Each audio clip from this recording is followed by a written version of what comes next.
Hello বন্ধুরা, আমি শেখ গন্ডিল। আজকে এই ভিডিওতে বেশ কিছু সিনেমা সংক্রান্ত আপডেটস আপনার সঙ্গে শেয়ার করব। প্রথম আপডেটটা ইমতিয়াজ আলীকে কেন্দ্র করে তার আপকামিং দুটো সিনেমা সম্পর্কে আপডেট। প্রিভিয়াসলি আমি আমার আপডেট ভিডিওতে আপনার সঙ্গে শেয়ার করেছি।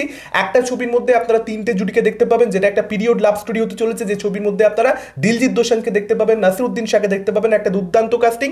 সেই ছবিটার পরবর্তীতে ইডিয়টস অফ ইস্তানবুল ছবিটা ইমতিয়াজ আলী করবেন, যেখানে আপনারা ফাহাদ ফাজিল এবং তৃপ্তি ডিমরিকে একসঙ্গে কাজ করতে দেখতে পাবেন। প্রথমবারের জন্য তারা জুটি বাঁধবে, কোলাবোরেশন করবে। এর আগে ইমিডিয়েট নেক্সট যেটা ইমতিয়াজ আলী, সেটা সম্পর্কে আপডেট এসছে। একটা লাভ স্টোরি হবে, যেখানে আপনারা অবিনাশ তিওয়ারিকে দেখতে পাবেন, তার সঙ্গে সঙ্গে জুটি বাঁধতে আপনারা দেখতে পাবেন আদিতি রাও হায়দারিকে। অবিনাশ তিওয়ারি লায়লা মাজনু ছবিতে ইমতিয়াজ আলীর সঙ্গে অলরেডি কোলাবোরেট করেছে। এটা সেকেন্ড বারের জন্য তাদের মধ্যে কোলাবোরেশন হতে চলেছে।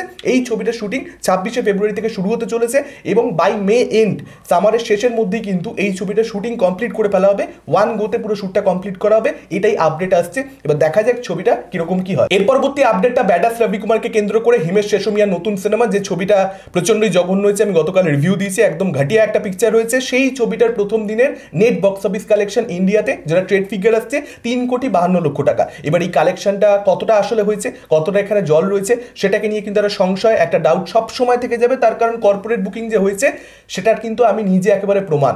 আমি কিন্তু যখন বুক মাই শোতে দেখি যে এই শোটা আমি দেখতে যাব, আমাকে দেখায় 60% অলরেডি বুক হয়ে গেছে। আমি টিকিট কাটবো কি কাটবো না ভাবছিলাম, সেসব দিয়ে টিকিট কাটি না।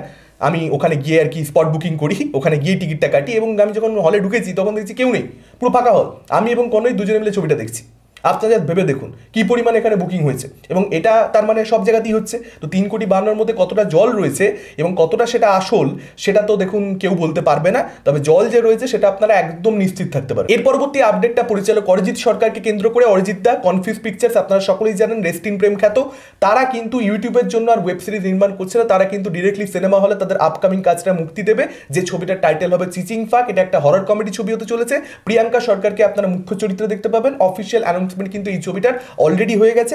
আশা করব ছবিটা ভালো হবে এবং ছবিটা বক্স অফিসে সফলতা পাবে। এর পরবর্তী আপডেটটা বনি কৌশানী, শ্রাবন্তী এবং ওম শানির আপকামিং সিনেমা হাঙ্গামা.com কে কেন্দ্র করে। এই ছবিটার অফিসিয়াল অ্যানাউন্সমেন্ট তো বহু বছর আগে এসে গেছিল, কিন্তু কোনো কারণে ছবিটা মুক্তি পাচ্ছিল না। অবশেষে ছবিটা মুক্তি পেতে চলেছে। মেকারদের তরফ থেকে অফিসিয়াল অ্যানাউন্সমেন্ট সেটাকে কেন্দ্র করে এসে গেছে। 2025-এর ঈদে, অর্থাৎ এই বছর ঈদের উইকেন্ডে কিন্তু এই ছবিটা মুক্তি পেতে চলেছে। আশা করব ছবিটা ভালো হবে আর বক্স অফিসে একটা বেসিক কালেকশন অ্যাটলিস্ট করতে পারবে। এর পরবর্তী আপডেটটা অক্ষয় কুমারকে কেন্দ্র করে। ভূত বাংলা তার আপকামিং সিনেমা, পরিচালক প্রিয়দর্শন, বহু বছর বাদে তাদের কোলাবোরেশন, যে কারণে একটা হাইপ রয়েছে আপনারা সকলে জানেন। সেই ছবির মধ্যে তাবুকে দেখতে পাবেন, সেটাও আপনারা জানেন। হায়দ্রাবাদের শিডিউলে তাবু এবং অক্ষয় কুমার তারা দুজনে কিন্তু classical Indian dance number shoot করেছে এবং সেটাকে খুব সুন্দর করে শ্যুট করেছে। সেখানে তাবুর পারফরমেন্স খুব ভালো, একদম নেভার সিন বিফোর আভাতারে সেখানে তাবুকে প্রেজেন্ট করা হয়েছে। অক্ষয় সেখানে খুব ভালো পারফরমেন্স দিয়েছে, এরকমটাই কিন্তু রিপোর্টস আসছে।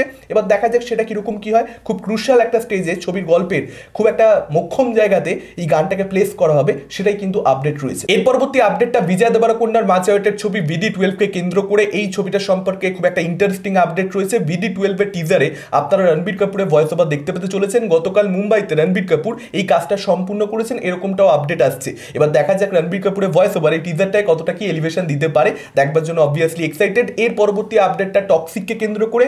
ইয়াশ বারবার নিজের সাক্ষাৎকারগুলোতে এই কথা বলেছে যে গীতু মোহনদাসের সঙ্গে সে যে ছবিটা করছে টক্সিক, সেই ছবিটা কিন্তু শুধুমাত্র প্যান ইন্ডিয়া নয়, প্যান ওয়ার্ল্ড। সে গোটা বিশ্বের সামনে ভারতবর্ষের ছবিকে, ভারতবর্ষের সিনেমাকে এগিয়ে নিয়ে যেতে চায় এবং ভারতবর্ষের সিনেমার একটা নতুন দর্শক সে কেটার করতে চায়, একটা নতুন দর্শক ইনফ্যাক্ট তৈরি করতে চায়। তো সেই কারণে কিন্তু এই ছবিটাকে কান্নাড়া ভাষার পাশাপাশি ইংরেজি ভাষাতেও শ্যুট করা হয়েছে, অর্থাৎ দুটো ভাষাতে এই ছবিটাকে শ্যুট করা হয়েছে, যেটার জন্য কিন্তু ছবির বাজেট 40% বেড়ে গেছে। মানে এই ছবিটা প্রচণ্ড কস্টলি একটা ছবি হতে চলেছে। ইয়াশ কিন্তু এখানে বিশাল বড় রিস্ক নিচ্ছে, মানে জাস্ট অন্য একটা ভাষার ছবি করার জন্য যেটা বাজেট হওয়া উচিত তার 40%, মানে প্রায় 1.5 গুণ হয়ে যাচ্ছে এখানে। এটা কিন্তু ডেফিনেটলি খুব বড় একটা সিদ্ধান্ত মেকারদের তরফ থেকে। ওভারসিজ থেকে মেকাররা বড় কালেকশন টার্গেট করছে, পরিষ্কার বুঝতে পারা যাচ্ছে। এখন দেখা যাক, আমি চাইবো যে যেরকমটা তারা প্ল্যান করছে সেরকমটা যেন সব কিছু সঠিকভাবে হয়। ছবিটা ভালো হওয়াটা দরকার সবার আগে, এটা সব থেকে বড় কথা। যদি সেটা হয়ে যায় তাহলে ওভারসিজে কালেকশনটা যেন আসে প্রপারলি, মানে যেন লস না যায়। এর পরবর্তী আপডেটটা জিৎ, বুম্বাদা, পরমব্রত চ্যাটার্জি, শাশ্বত চ্যাটার্জি, আপনারা জানেন খাকি সিরিজের কথা বলছি আমি।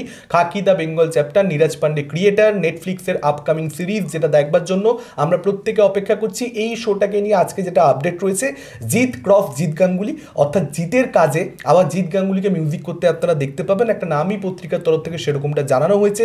জিৎ গাঙ্গুলি নিজে কনফার্ম করেছেন, যদিও কোনো বাঙালি গায়ককে বা গায়িকাকে আপনারা কিন্তু এই সিরিজের গানগুলোর সঙ্গে যুক্ত হতে দেখতে পাবেন না। কোনো বাঙালি গায়ক গায়িকা কিন্তু গান গাইছেন না, সেটা কোনো অসুবিধার বিষয় নয়। কিন্তু জিৎ গাঙ্গুলির সঙ্গে জিৎ ডেফিনেটলি এটা বাঙালি দর্শককে খুব খুশি করবে। আমরা এটা বহুদিন ধরে চেয়েছি যে বাংলা কন্টেন্টে জিৎ গাঙ্গুলি, যদিও এটা বাংলা কন্টেন্ট নয় কিন্তু তবুও জিতের সঙ্গে জিৎ গাঙ্গুলি একটা তো কোথাও নস্টালজিয়া কাজ করে। আপনাদের কি মতামত এই আপডেটগুলোকে কেন্দ্র করে? কোন আপডেট নিয়ে আপনারা সবচেয়ে বেশি এক্সাইটেড? ডেফিনেটলি আপনারা সেটা আমাদের কমেন্ট করে জানাতে পারেন। এই ভিডিওটা ভালো লাগলে লাইক করতে পারেন, শেয়ার করতে পারেন। আমাদের চ্যানেল নতুন হলে চ্যানেলটাকে অবশ্যই সাবস্ক্রাইব করতে পারেন। আজকের মতন টাটা, চোখ রাখুন পরবর্তী ভিডিওতে।